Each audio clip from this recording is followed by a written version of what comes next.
Bonjour à toutes et à tous, bienvenue à ce nouveau Good Morning Market du lundi 21 mars 2022.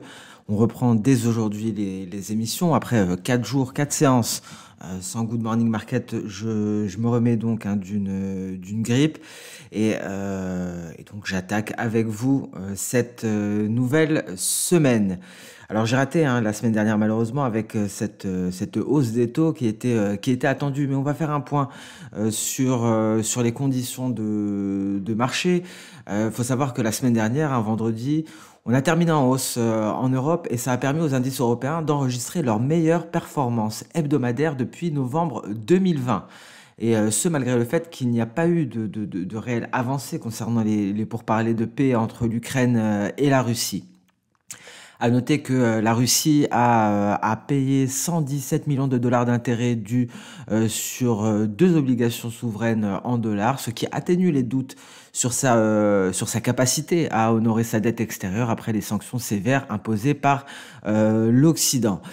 Et d'ailleurs, on va parler cet après-midi lors du point hebdomadaire de l'impact des sanctions. On va faire le point sur ce conflit en Ukraine. Alors, à noter que le président ukrainien Zelensky a appelé à des sanctions supplémentaires contre le régime de Poutine, alors que les troupes russes ont commencé à attaquer Lviv, une ville située non loin de la frontière polonaise. Donc une invasion qui se poursuit, mais selon les agences de renseignement occidentales, la Russie n'a pas fait de progrès majeur. L'offensive au sol, l'offensive terrestre est pratiquement au point mort. Et donc, le principal élément de la stratégie russe est basé sur les bombardements et les frappes de missiles sur les villes.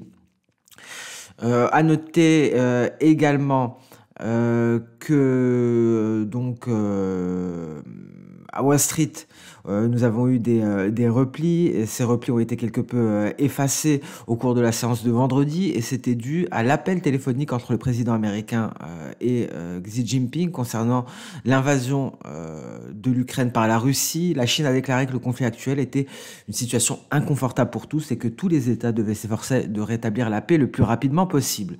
On notera que Joe Biden a décrit les conséquences d'un soutien matériel de la Chine à la Russie et a assuré également que la politique américaine à l'égard de Taïwan n'avait pas changé.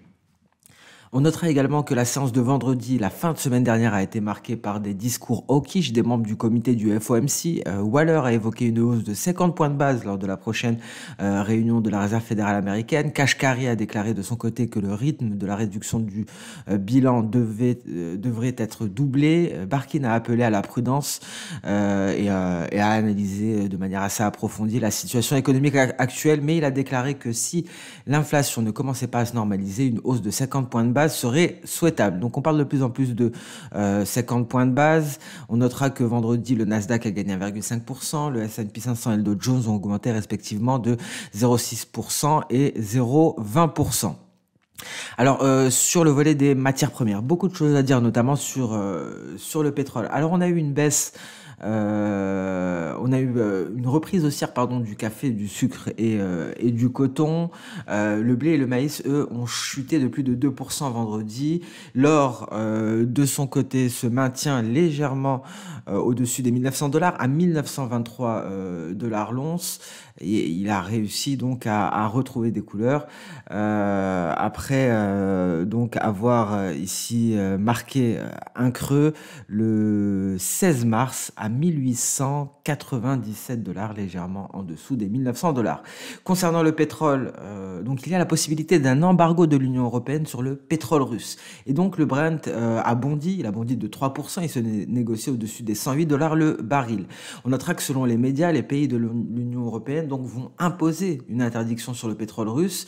C'est une décision qui pourrait être prise dès cette semaine. Alors ça aura des conséquences sur les cours du pétrole, des conséquences haussières bien entendu, mais d'un autre côté, Saudi Aramco, qui est, je vous le rappelle, le plus grand producteur de pétrole au monde, a déclaré qu'il entendait augmenter ses investissements de 50% cette année pour accroître sa capacité de production.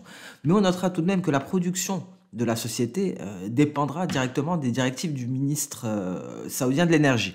Ce n'est pas parce que Saudi Aramco va augmenter sa capacité de production qu'on va avoir une hausse de la production effective. Je vous rappelle que la production de pétrole est sous contrôle, sous le contrôle du cartel de l'OPEP. Et donc, la production saoudienne dépend du ministre saoudien de l'énergie. On peut augmenter la capacité de production. Saudi Aramco pourrait augmenter sa capacité de production tout en baissant sa production en parallèle pour soutenir les prix. Donc, une augmentation de la capacité de production ne signifie pas une augmentation de la production, bien entendu. On notera que l'Allemagne a conclu un accord d'approvisionnement en gaz naturel à long terme avec le Qatar.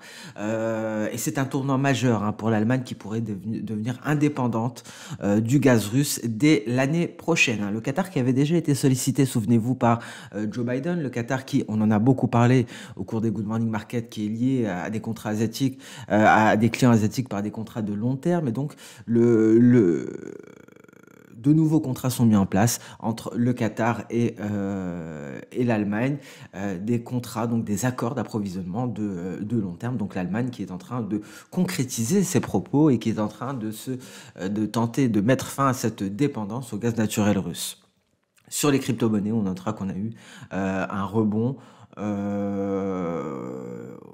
On en avait parlé, on s'attendait à un franchissement de nuage le 16 mars. Ça n'a pas été le cas. Le nuage a été testé, le twist a été testé, mais on a bien franchi le lendemain le nuage et on va le voir. On va voir cela plus dans le détail. Mais avant de parler de crypto-monnaie, on va faire le point sur le marché des indices, le marché actions. Donc vous voyez ce net rebond du DAX qui a pris fin aux alentours de la résistance à 14 500 points. Alors à présent, après un tel rebond, tout l'enjeu sera de franchir notre nuage et d'aller se hisser au-dessus du seuil psychologique des 15 000 points. Donc une séance qui devrait commencer dans le vert. Ici, vous voyez, le RSI se maintient au-dessus du seuil de neutralité à 50. Donc tant qu'on est au-dessus, les perspectives sont haussières d'un point de vue du RSI, mais il faut un franchissement du nuage d'un point de vue Ishimoku. Alors en données H4, ici ce qui est intéressant, c'est qu'il y avait la formation d'une figure en épaule, tête-épaule inversée que l'on peut constater ici. Voici les deux épaules et au milieu on retrouve la tête de notre figure. On a cassé la ligne de cou, une ligne de cou qui était représentée par le seuil psychologique des 14 000 points et donc à l'heure actuelle nous sommes bien loin de l'objectif théorique. On est en train de tester une résistance qui a été support. Vous voyez, ça a été un précédent support lors du repli. Cela nous a permis de rebondir. Ce support est devenu par la suite résistance et donc c'est encore une résistance à l'heure actuelle. Et donc il faut se séparer de ce niveau-là pour espérer éventuellement aller chercher les 14 660 points avant de se hisser aux 14 900. Je vous rappelle que l'objectif théorique est aux alentours des 15 500 points. Alors on va peut-être pas aller jusqu'à l'objectif théorique, mais il y a encore une belle marge haussière. Donc le ratio risque-rendement favorise les acheteurs, toujours, même si on a déjà gagné 2,60% depuis la cassure de la ligne de coup le 16 mars. Donc figure en épaule tête-épaule inversée, on est aux alentours d'un niveau de résistance qu'il faudra franchir pour aller chercher les 14 900 points, voire se hisser au-dessus des 15 000 avec un objectif théorique à 15 500 points. Pardon. Le Nasdaq, vous voyez, on est en territoire de correction, donc on retrouve des couleurs, une hausse vigoureuse ici pour le Nasdaq qui va faire face à son nuage très prochainement. Donc on va peut-être marquer le pas, et encore une fois, c'est le franchissement de nuage qui nous permettra d'envisager une continuité de la hausse. Vous voyez ici en données intraday, on a franchi une grosse résistance, donc on a, d'un point de vue technique, on a plus d'avance que le DAX, on s'est éloigné quelque peu de cette résistance. Maintenant, le tout est de franchir les 14 550 points pour aller chercher les 14 840. Alors, je peux retirer cela, ce sont des éléments Ishimoku en données journalières. Donc, des perspectives haussières pour les valeurs technologiques avec une cible aux alentours des 14 840 points environ. Ce sera le niveau à aller chercher. Le S&P 500, lui, fait déjà face en données journalières à son nuage. On voit une importante résistance à 4 4500 points. Donc il faut se hisser au-dessus des 4500 points pour espérer aller plus haut. C'est un palier de SSB, c'est un très gros niveau à franchir pour ceux qui tradent le S&P 500. Donc les 4500 points que l'on retrouve à ce niveau-là, hein, on est très proche des 4500 points, on est un peu plus de 1% à l'heure actuelle. Le Dow Jones, lui, a une résistance équivalente à, bon, on peut estimer que c'est le seuil psychologique des 35 000 points. C'est un niveau majeur ici à franchir. Donc, ce qu'il faut comprendre de Wall Street, c'est qu'on commence cette semaine, d'un point de vue journalier, sous d'importantes résistances. Seul le Nasdaq est loin de ces paliers d'SSB. Hein. Vous voyez, le Nasdaq, quand on compare avec le S&P 500 qui est tout proche et également le Dow Jones. Donc Wall Street sous résistance. Si on franchit ces résistances, dans ce cas-là, la reprise pourrait se poursuivre. En revanche, si on refuse de franchir le nuage et donc de s'affranchir de ces résistances, vous voyez, on a ici des nuages relativement épais qui pourraient entraîner à la baisse les indices américains. Donc ce n'est pas gagné. Hein. Vous voyez ces zones ici, si on ne s'en éloigne pas très vite, c'est ce qui pourrait donc nous ramener à des niveaux qui datent environ du début du mois de mars. Voilà pour les indices boursiers. On passe sans plus tarder sur les crypto-monnaies. Alors on en avait parlé de ce franchissement de nuage. On s'attendait à un franchissement le 16 mars, hein, parce qu'on avait un twist ici, souvenez-vous. Alors le franchissement a eu lieu le lendemain.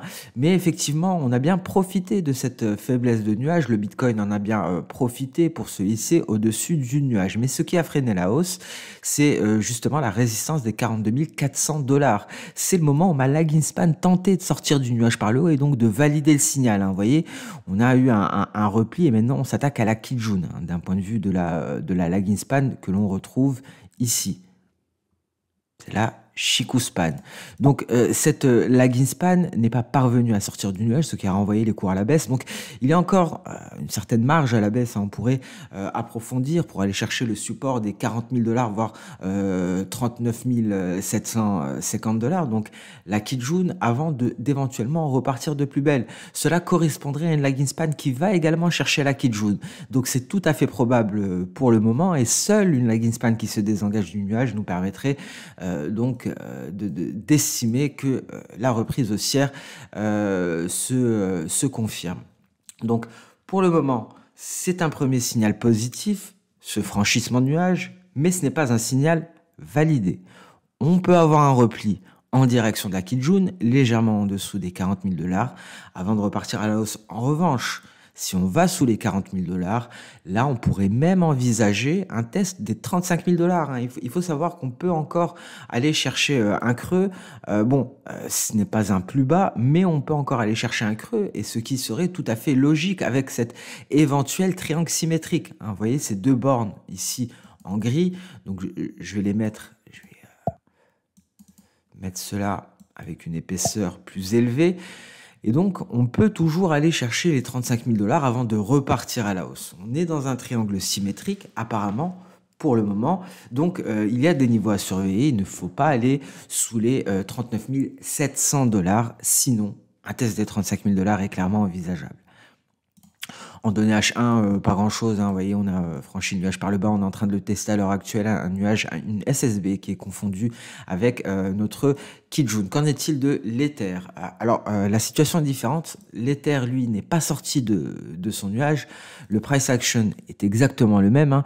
Et on a une lagging span qui est en train de s'embourber ici dans des obstacles. Alors, on peut envisager, s'il y a un repli du Bitcoin en direction des 40 000, voire 39 700 $, l'Ether, lui, pourrait aller chercher les 2670 $. Donc, des perspectives qui sont encore incertaines pour le Bitcoin, mais également pour l'Ether qui, je vous le rappelle, évolue également dans l'enceinte d'un triangle symétrique que l'on peut repérer assez aisément. On passe à présent sur le compartiment des matières premières avec un gold qui qui est toujours au-dessus des 1900 $ l'once, 1925, c'est le retracement de Fibonacci à 61,8%. On se base sur la baisse qui a été amorcée après les précédents records historiques. Donc c'est un très gros niveau. On est en train de jouer autour pour le moment. Et donc, seul un passage au-dessus des 1962 $ nous permettrait d'envisager une reprise haussière. Et une reprise haussière qui pourrait aboutir à de nouveaux records historiques. Parce que là, ce que l'on voit, c'est assez intéressant d'un point de vue technique. C'est une éventuelle projection d'Hosoda d'importance. Et la projection d'Hosoda nous donne un record historique assez étonnant. Donc, l'or pourrait poursuivre sa hausse éventuellement, mais tout dépendra des conditions géopolitiques, tout dépendra du biais vert, bien entendu. Ici, on en avait parlé avant mon absence, on avait une figure en épaule, tête-épaule, elle a bien été validée. On n'est pas allé jusqu'à l'objectif théorique, on y était presque, on est allé à 1895 $ l'once, l'objectif théorique était à 1885, donc on était à 10 $ de l'objectif théorique, hein, on peut estimer que ça a été fait. Je vous rappelle que rien n'oblige les cours à réaliser l'objectif théorique, hein. C'est à titre indicatif. C'est pour cela que nous avons très souvent des cibles intermédiaires. Ici, une cible intermédiaire était à 1911 $ l'once. C'était le retracement externe à 127,2%. C'est ce que l'on a atteint. Ce qui nous met la puce à l'oreille sur le gold et qui nous refroidit un petit peu pour une reprise du rallye imminente, c'est ce nuage Ishimoku en donné H4, un nuage très épais ici qu'il sera difficile de franchir. Donc c'est ce qui nous permet de nous dire qu'éventuellement, c'est peut-être pas pour tout de suite la reprise haussière du gold. Concernant le pétrole WTI, ça ne fait aucun doute, c'est pour tout de suite. On atteste ce graphique en données journalières. On a parlé des différents éléments aussi, hein. C'est un embargo sur le pétrole russe qui pourrait être annoncé très prochainement. Et dans ce cas-là, effectivement, la hausse serait conséquente. On a une grosse résistance tout de même aux alentours des 108,50. Ici, c'est notre kill jaune et une fois qu'elle sera franchie, hein, ces directions, les 115 $. D'un point de vue H4, on avait également abordé cette figure en épaule tête épaule sur le pétrole avant mon absence. Encore une fois, on n'est pas allé jusqu'à l'objectif théorique qui était aux alentours des 84 $. On a atteint un objectif intermédiaire à 93 $ et maintenant on s'attaque au nuage. Mais attention, on a ici une projection d'Hosoda à 108,50, projection ici issue de cette vague haussière. Donc on pourrait marquer une pause aux alentours des 108,50, y intégrer le nuage. Et donc dans ce cas-là, hein, c'est un passage au-dessus des 111 $ qui nous permettrait, qui nous donnerait le signal de poursuite haussière. Le gaz naturel, toujours pas grand-chose, hein, on est toujours aux alentours des 4,900, on résiste bien. Le café, on en avait parlé, on avait une projection d'Hosoda, un signal de vente Ishimoku avec sortie par le bas du nuage. On est allé marquer un creux aux alentours des 209, on n'est pas allé jusqu'à 205, c'était l'objectif de notre projection d'Hosoda et on retrouve des couleurs pour le moment. On passe à présent très rapidement sur le compartiment sur le marché d'échange avec un biais vert qui avait retrouvé des couleurs vendredi, en train de se replier à l'heure actuelle. Une baisse qui a profité à l'euro-dollar, hein, ce qui lui a permis de se hisser au-dessus des indices. Mais attention parce que cette baisse du biais vert pourrait se poursuivre. Ce que l'on remarque en données H4, c'est que l'on a une très belle projection d'Hosoda ici, qui nous enverrait directement à 96,800, ce qui permettrait à l'euro-dollar de poursuivre son rebond. L'euro-dollar donc largement au-dessus des indices, à 1,1057 environ. Et donc, si le biais vert se repliait et si le biais vert allait chercher cette projection d'Hosoda, on notera tout de même qu'il y a les 97,275 ici, ce palier de Kijun. Mais si le biais vert se repliait effectivement, cela permettrait à l'euro-dollar d'aller chercher éventuellement les 1,13. Ce n'est pas pour tout de suite. Pour le moment, les perspectives restent haussières sur le biais vert. Il faut attendre un signal et ce signal, ce serait une cassure des plus bas, les 97,725. Et sur ce Good Morning Market touche à sa fin. Merci à toutes et à tous pour votre fidélité. Désolé pour cette absence, hein. C'est un réel plaisir de vous retrouver et de vous retrouver en bonne forme. Et on se retrouvera également cet après-midi. Cet après-midi, on va parler Bien entendu, on va faire le point sur la situation en Ukraine. On va faire un résumé de ce qui s'est passé la semaine dernière, un résumé de ce que l'on attend cette semaine, parce qu'il faut savoir que l'Union européenne prépare un 5e volet de sanctions contre la Russie et la Biélorussie. Il faut savoir qu'il y aura une réunion des chefs d'État de l'OTAN vendredi et que les yeux concrètement sont rivés sur la Biélorussie parce que les forces à la frontière sont prêtes mais n'ont pas reçu d'ordre pour le moment. On va parler également des sanctions et de leurs impacts sur l'économie russe, hein, parce qu'il y a des achats de panique en Russie à l'heure actuelle sur des produits de base comme le sucre, parce que la hausse des prix s'accélère.